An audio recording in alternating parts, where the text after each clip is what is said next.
orcas going after boats? The real answer is, nobody knows.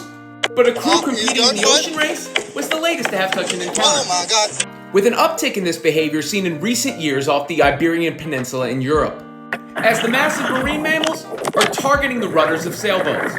One theory is a female orca called White Gladys suffered a traumatic encounter with a vessel and has taught others to attack as a form of vengeance.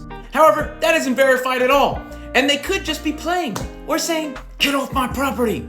Regardless, these incidents haven't resulted in casualties, so the humans involved are fortunate these whales haven't lived up to their first name so far.